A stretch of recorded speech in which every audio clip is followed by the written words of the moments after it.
El síndrome de Asperger es un trastorno neurológico, considerado un trastorno del espectro autista, que afecta a la manera en la que el cerebro procesa la información.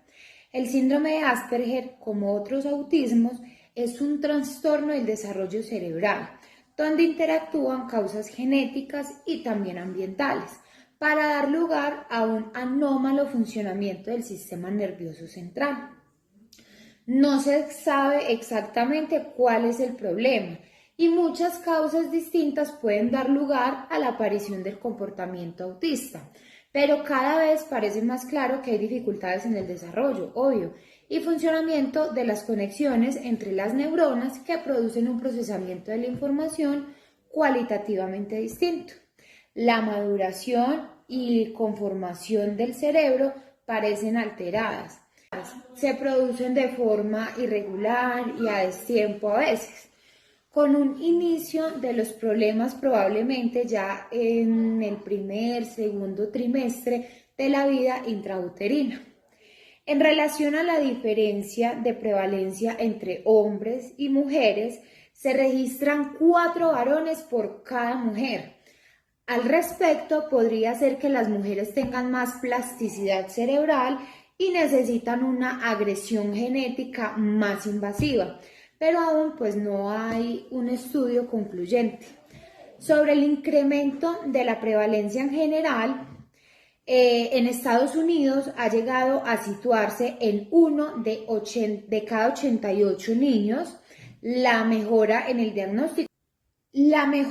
diagnóstico y la especialización de los profesionales no explicaría por sí sola este aumento, ya que existen factores genéticos, biológicos y también ambientales que impactan en las familias, en la vida social y escolar de los niños, ¿cierto? En genética se conocen al menos unos 200 genes implicados, pero podrían llegar hasta ser unos 2000, porque existe mucha interacción entre ellos y se están descubriendo múltiples mutaciones que pues todavía no se han descrito. Así, un solo gen no podría explicar la causa del autismo.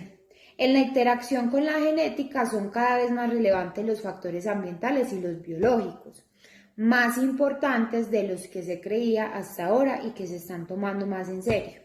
¿En qué áreas encuentran dificultades las personas con Asperger? Pues estas condiciones se suelen manifestar en los ámbitos de la comunicación, las relaciones sociales y la inflexibilidad mental y comportamental. ¿Cuáles son algunas de las características que tienen estas personas? Ellos suelen ser ingenuos y crédulos, o sea, por el contrario, son personas honestas, sinceras, fieles. Otra característica es que ellos suelen tener dificultad para manejar sus relaciones sociales, pero esto no afecta su capacidad intelectual. ¿Qué quiere decir esto? Ellos tienen una inteligencia entre normal y alta. Otra característica es que ellos pues tienen dificultades para comprender lo que otras personas están pensando o sintiendo. ¿Esto qué quiere decir? Pues que ellos no, ponerse en el lugar del otro. A ellos les cuesta mucho entender el ritmo normal de las conversaciones, o sea, ellos prestan una atención muy inusual a los detalles de esa conversación. Suelen alterarse muy fácilmente por los cambios en las rutinas, las transiciones. También son muy literales en el lenguaje y la comprensión. O sea, al mismo tiempo ellos tienen un vocabulario muy amplio, muy técnico, como especializado. También son muy sensibles a sonidos fuertes, a ciertos colores, luces, olores, hasta sabores. Tienen una fijación en un tema o en un objeto y pueden llegar a ser muy expertos en ese tema. Tienen también dificultad en las tomas de decisiones y pues físicamente, pues ya hablando como de características físicas, ellos suelen ser muy torpes para los deportes. Continuando, algunos de los síntomas que padecen las personas con el síndrome de Asperger es que tienen inmadurez emocional, dificultad para trabajar en equipo y mantener relaciones sociales, como lo había mencionado antes, sentimientos de incomprensión y soledad. Cuando antes hablaba, pues, o mencionaba sobre la incapacidad que tenían las personas con Asperger a ponerse en el lugar del otro, hablaba específicamente de la teoría de la mente. Es un término que hace referencia a la capacidad humana de formarse una representación interna de los estados mentales de otras personas. O sea, las personas con Asperger tienen que aprender esos patrones sociales porque por simple observación ellos no tienen esa capacidad. Ahora voy a profundizar un poco en la evolución histórica del síndrome de Asperger. Para esto, pues es importante mencionar al psiquiatra infantil Leo Kanner, quien en 1946 llevó a cabo unos estudios para la relación de las características propias en infantes con autismo.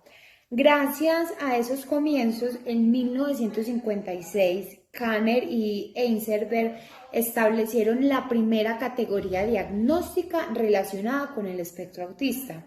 Paralelamente, en 1944, el pediatra Hans Asperger publicó un artículo en el que él definía las similitudes que habían sido encontradas en los menores que atendía y que mantenían una gran similitud con lo que Kanner llamó autismo. De la misma manera, en 1926, Eva Schusaregua redactó y nombró el comportamiento de 6 niños como trastornos esquizoides de la personalidad.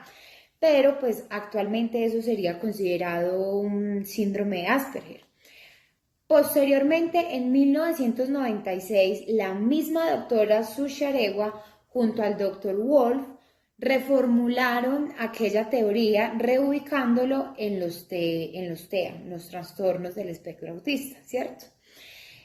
Respecto a Hans Asperger, fue la primera psiquiatra Lorna Wing quien recuperó y desarrolló los estudios que él ya había realizado. Cuando en 1981 llevó a cabo una investigación con más de 30 menores con síndrome de Asperger, esquematizó las ideas de Asperger en las 3 áreas afectadas, algo que actualmente es conocido como la tríada de Wien. La doctora Wien fue quien alertó de la necesidad de comprender y atender a estas personas que tenían un cuadro de autismo de alto funcionamiento, además de proponer pues su actual denominación.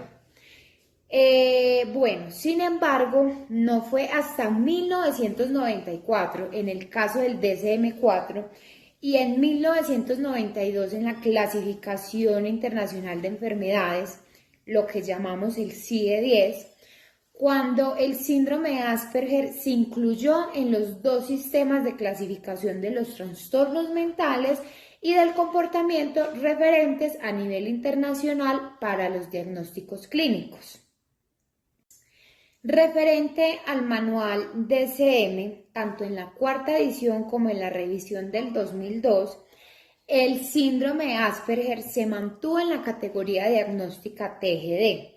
Poco después de esto, tras las investigaciones realizadas por otros profesionales, se decidió crear una categoría que fuese específica relacionada con el espectro autista, que es la que está incluida dentro de la 5ª revisión del DSM-5, en la que ahora el síndrome de Asperger queda abarcado en el TEA, o sea, en los trastornos del espectro autista. Y para poder finalizar, voy a hablarles un poco de la prevalencia.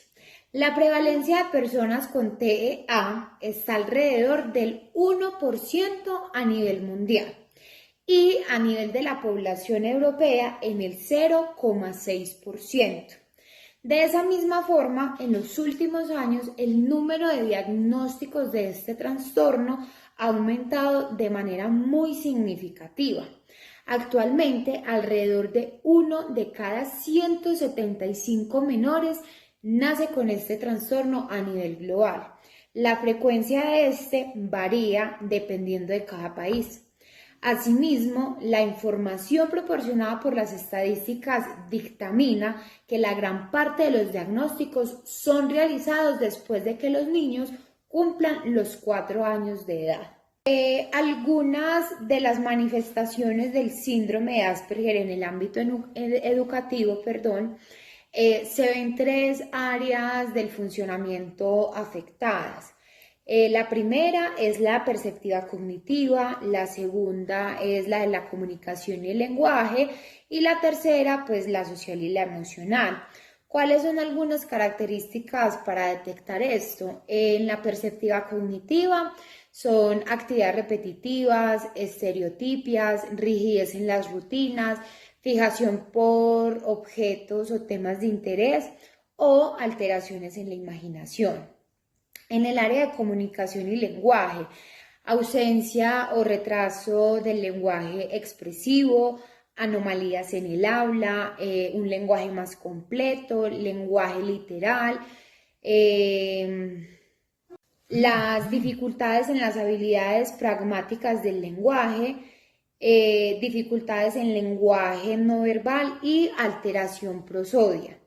Y ya finalmente en el área social y emocional tienen dificultad de comprensión de las reglas y las normas sociales y falta de reciprocidad socioemocional. Bueno, esto fue como todo lo que tenía para contarles respecto al síndrome de Asperger. Muchas gracias.